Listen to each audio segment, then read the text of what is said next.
Okay, welcome back to episode 2 of Pokemon Gym Manager. So where we left off last time was, well, at the end of week 1, so you can see right there, we are on day 8. And yeah, currently the gym manager for Pebble Town, I think this place is called.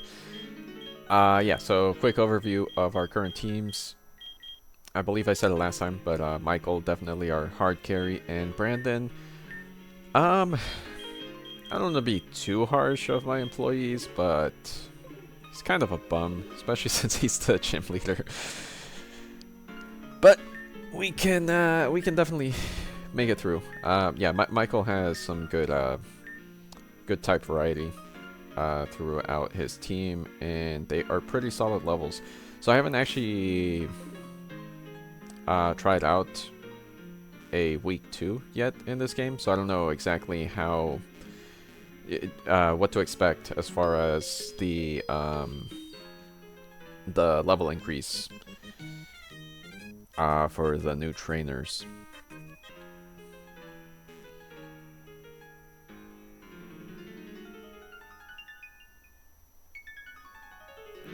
But yeah, I did do some experimenting on the other saves I have, and oh, do I go for another Beldum?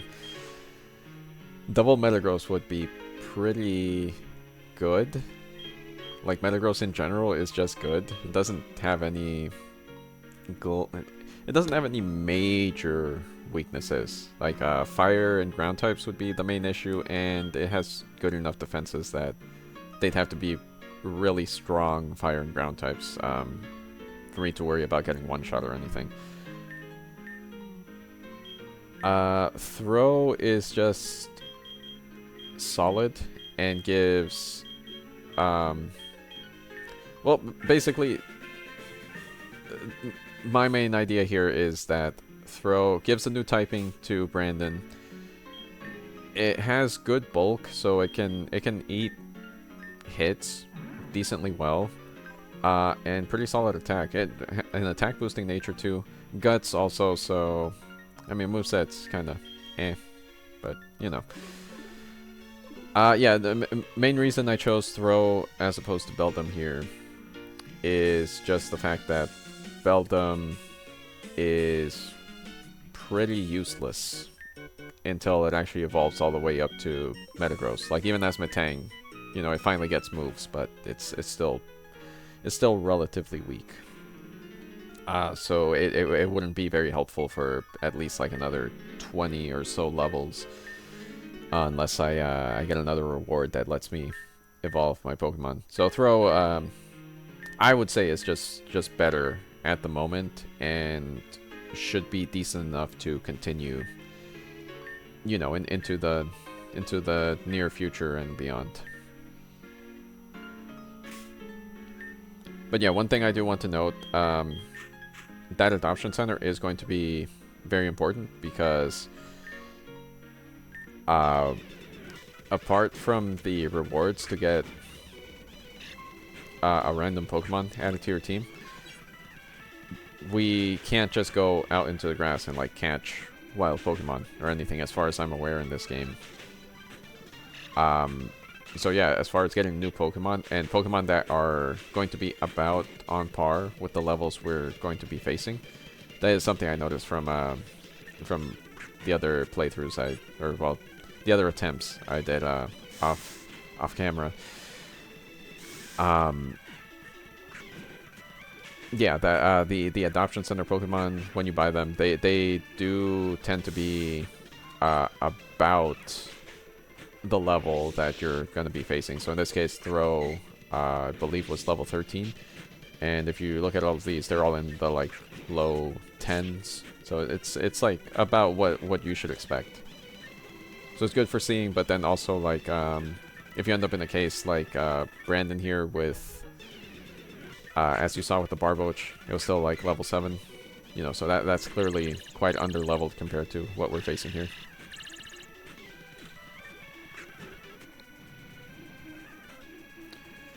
Also, I've decided, I don't know. For the next few episodes, I might actually cut out some of the battles. I've just I explained it in the first episode. I'm just apprehensive to like fully cut them out, apart from any major stalling.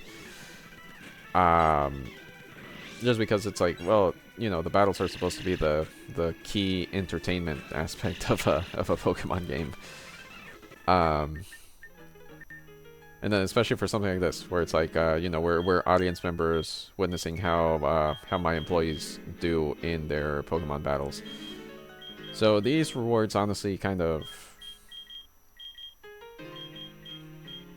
underwhelming, because getting a permanent boost just to water type Pokemon is good, but it's still only 10%. So, you know, that'll build up. That will definitely help in the future. It's just at the moment it's not going to make that big a difference. And then from my experimenting in the other save files, I did test out what happens if you like completely lose one day. That's just it. It's game over. The game straight up just tells you like, oh well, you lost all reputation, so go ahead and try again, but on a different save file. It still leaves you in the save file that you're doing there, but yeah, it'll the gym guy and everyone will just tell you like, oh yeah, you lost, so like it's over. Try again. So if I were streaming this or something along those lines, I would, you know, I would be up for just doing multiple attempts, even if we lose.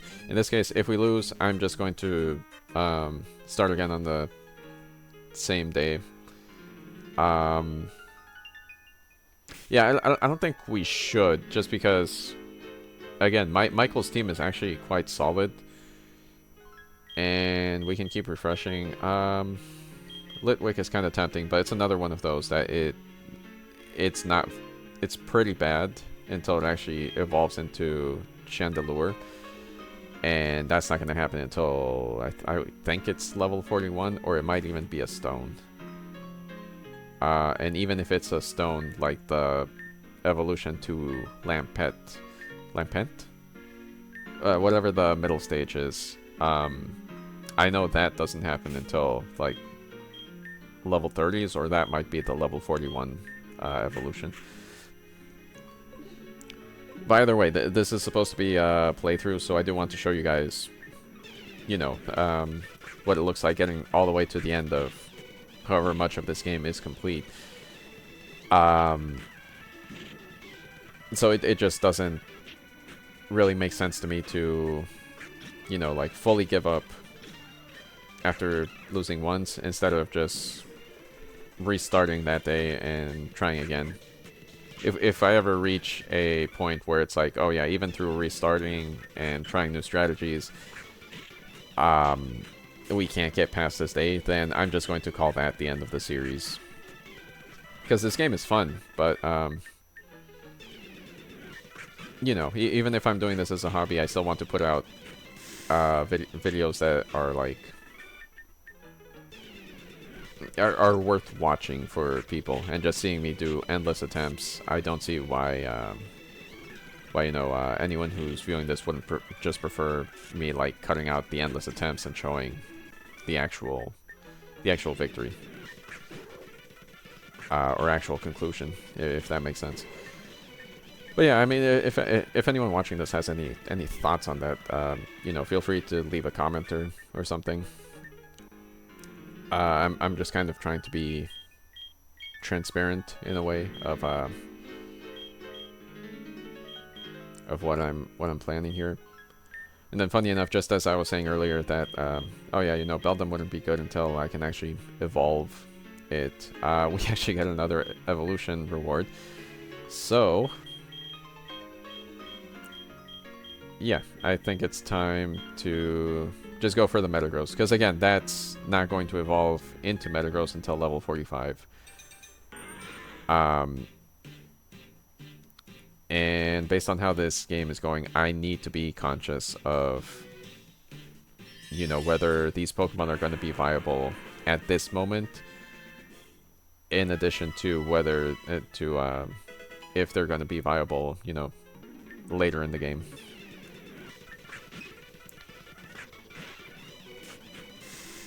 I also decided, eventually, or actually, yeah, I forgot to switch 10 to cool out. But that's neither here nor there. I also decided on days where like nothing new really happens, I'm just going to cut out the day until we get to the battle portion. Just to, again, I don't want these videos to be much longer than like 30 minutes. With maybe the exception of the final video, and then also the first video, which was just to introduce the game as a whole. So yeah, if nothing new or particularly special happens, I'm just gonna cut it out.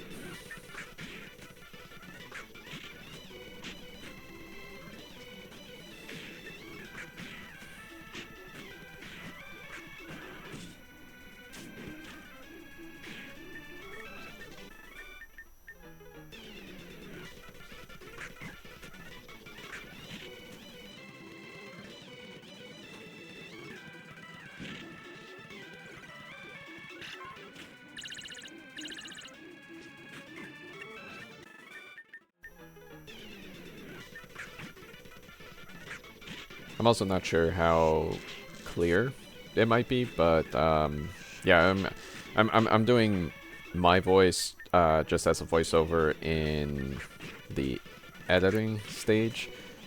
Yeah, I just thought for the sake of audio quality, this was the best option. I did, after messing around with a lot of the settings while I was... oh, I think it's time to hire someone new. Did I end up hiring? I'm pretty sure I ended up hiring someone new. Yes, I did. Okay, yeah. So we have another trainer named Kelsey now. She actually fits the theme of our gym really well because she is a swimmer, if I remember correctly, and her current team is just Squirtle and Love Disc. So, very empty team, empty canvas, so, we can kind of do with her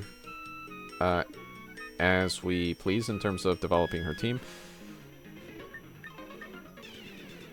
But as I was saying, I did finally manage to, at least I hope, while I'm editing this, and I know while I recorded it and tested out the footage, it should be like full screen, the actual gameplay now, not kind of off center, and like kind of small. Again, I'm super new to this, so I'm hoping, based on this, that translates over to YouTube once I upload the video. But yeah, I don't know, since I'm new to this. Maybe something else will go wrong, or I need to rearrange the settings. But yeah, this is, learned by trial and error. So hopefully this means that the recordings for this series, until I'm done with it, will all look much better than episode 1. But yeah, the audio, there was too much overlap between the in-game music and recording my voice, and then also to kind of get rid of that overlap, if I record my voice separately at the same time, that could work, but then I have to worry about the recording of my voice not happening at the exact same time, or one of the programs crashing. It's just more to worry about. The setup I have right now is not very conducive to actually recording. Like, I just have a laptop, which, I mean, it can handle more graphics intensive games than just like 8-bit or super pixelated graphics like Pokemon games or Heroes of Hammerwatch, like I've shown.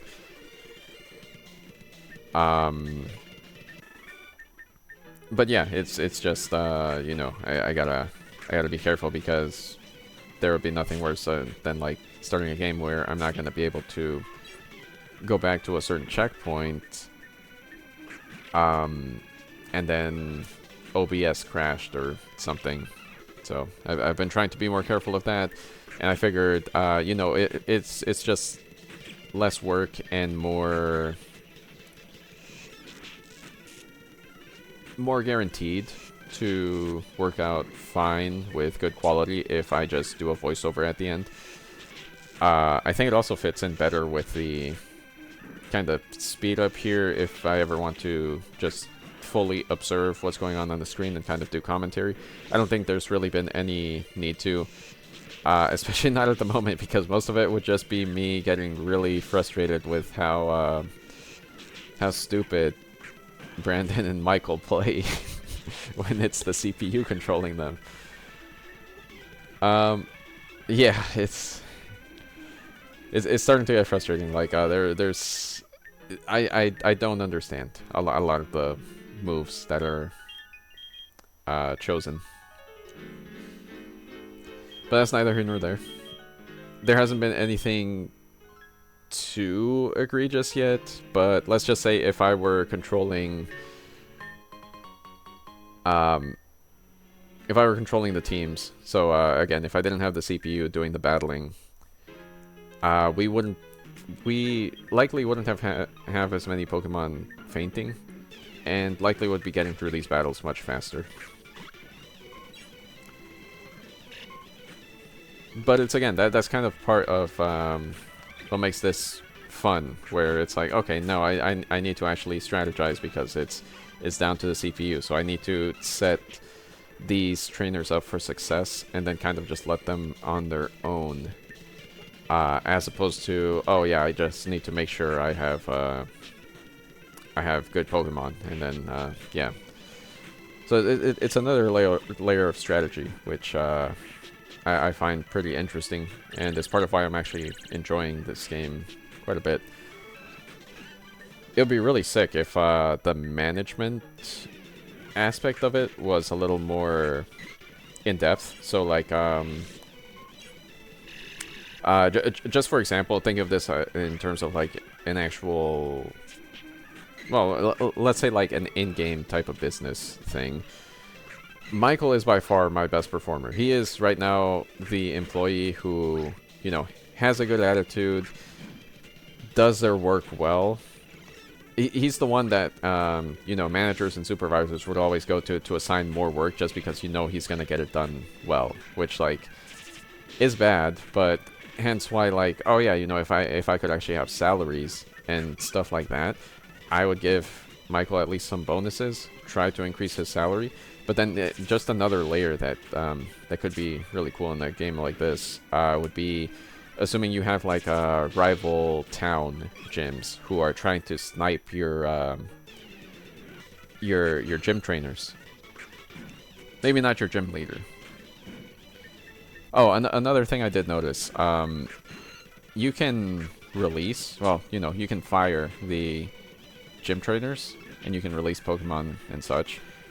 But you can't, as far as I can tell, fire the gym leader, which really sucks. So, so in the case where, you know, oh, okay, so Kelsey is battling it at the moment, but yeah, let's say there's a case of you have one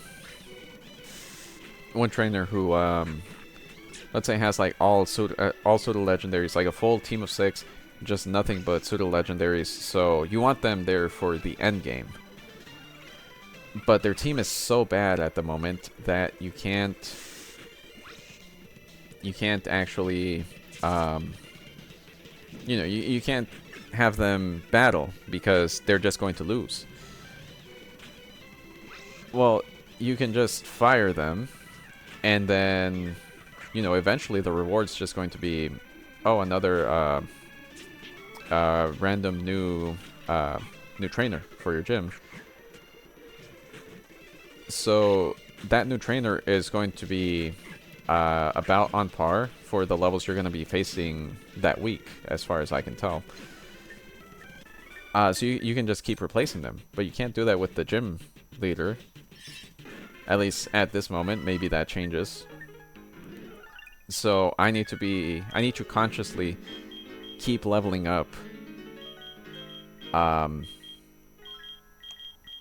Keep leveling up Brandon, because he's just permanently one of my employees.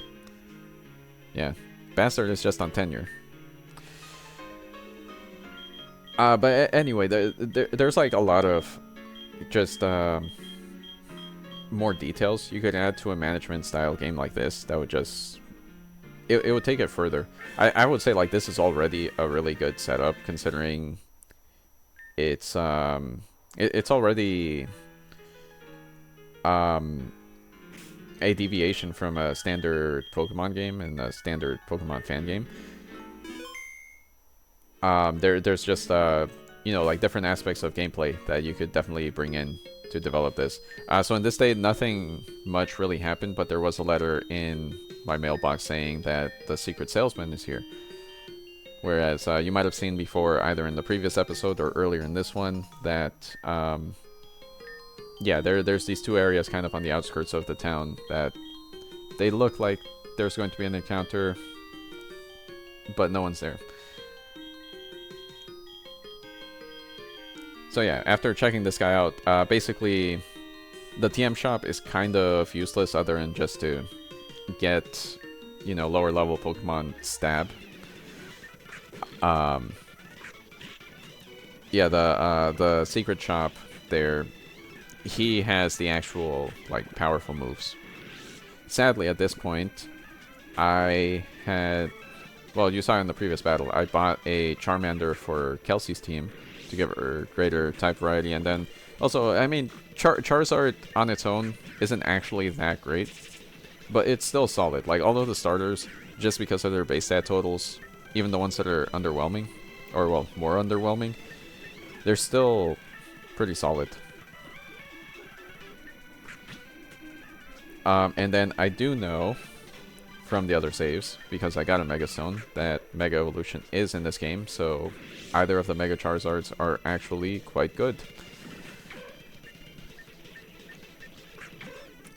One thing I did gloss over, I think it was the previous day instead of this one, but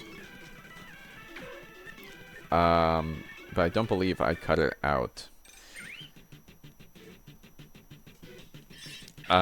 Basically, the regular item shop, it expanded, so now there are 4 options instead of 3.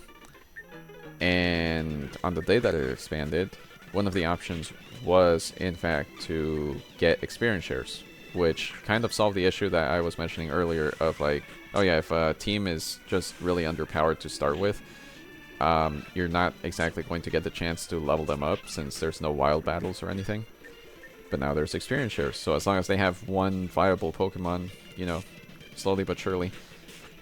I believe at this point I have them on Chimchar, well, now Monferno, Tentacruel, and Zorua for Michael's team. And then on Brandon, I have it on the Barboach. Just because, like I said in the first episode, Whiscash isn't great, but Water Ground is a good typing. And, I mean, Whiscash has, like, solid bulk, so it can come in handy. Kelsey I'm still trying to figure out, because Squirtle and now a Charmeleon. Yeah, her team is coming along well. It's just, well, I mean, the love disc is kind of just there. Since we're still, you know, hovering in the mid-teens, you know, probably heading into the early 20s for the next week. Like, love disc is still okay. It's just going to get power crept so quickly. So quickly. And another evolution. I just don't see it helping that much. To be honest, in retrospect, I probably shouldn't have bothered hiring a new gym trainer. That is what I ended up going with here. But yeah, so now we have Lauren as well. And then nothing really happened. So this is the final day. This is day 14. But yeah, there wasn't really anything new other than the letter saying, oh yeah, we have a gym leader coming in today, and you guys will just have to keep watching to figure out who that gym leader is. And then the secret salesman was actually still here. He had a new selection, but again, all of the TMs were 5,000 Poké dollars. I didn't really want to invest that much. And I checked out the adoption center. There wasn't anything that worthwhile. I think the most interesting thing was Carvana, which would fit the theme of our gym decently enough, but I just wasn't feeling it that much. Oh, also Lauren is a psychic trainer, so she has a Slowpoke and a Ghastly, which can definitely come in handy. I mean, you guys can see it here. Like, Seviper is still just cleaning up. It's kind of a shame that I am eventually going to have to get rid of Seviper, just because, like, it has I think it's base 100 attack and special attack, but then apart from that, each one of its stats is super underwhelming. So I don't know. I feel like out of respect, I should just leave it on Michael's team, but I don't know. We'll see how it goes in the future. Just because of how hard Michael has been carrying, I think I'm so Viper has definitely gone up in terms of my my there's a Pokemon that I like. Yeah, but if you guys have been paying attention to the screen, you'll see what I was talking about before, about how if I do just like full-on commentary of what's happening in these battles, I would be extremely irritated at the fact that Michael had his Tentacool out. It just learned Water Pulse, facing a Rhydon. What did he click? Wrap.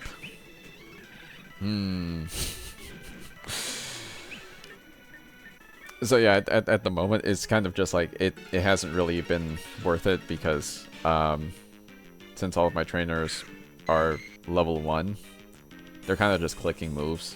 They, like, I don't know, I think the base coding is supposed to tell them to go for at least stab. But yeah, they're choosing to not do that. I am very surprised Monferno lived that.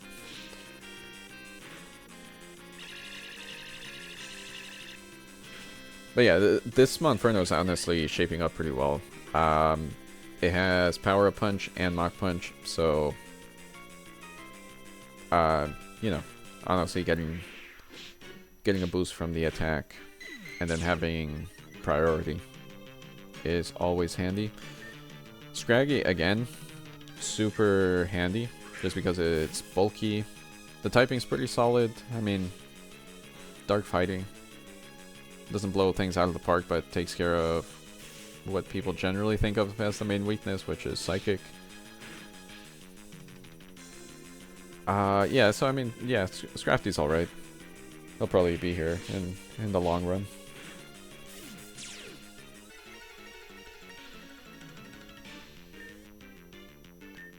And yeah, another thing I do like about this game is, so far, I mean, we've only faced 2 gym leaders, but I don't remember ever seeing Misty having a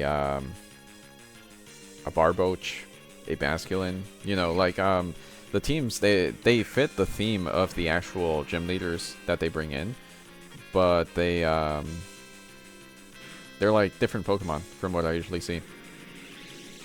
Also, Zora keeps catching me off guard because I keep forgetting that I have it. So I keep wondering why you're going for this Pokemon. But yeah, this is another example. Why did you go for 2 Hone Claws? Just why? Even without the Hone Claws, Scratch would have taken out, or actually maybe not. after the first one. There's just no reason to. That animation is actually really cool. I haven't played any of... this looks like... This should be the Gen 5 sprites, I think. I haven't played any of the, like, pre-2018, 2019 Pokemon games since probably, like, 2018, 2019, roughly. So I really don't remember a lot of... Or, well, I vaguely remember a lot of these animations, but some of them keep catching me off guard. Like, the Psybeam animation is really cool. That Flash Cannon animation was quite cool.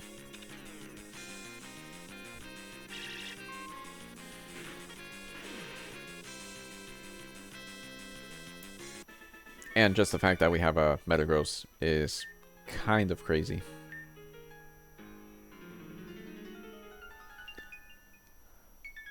Alright.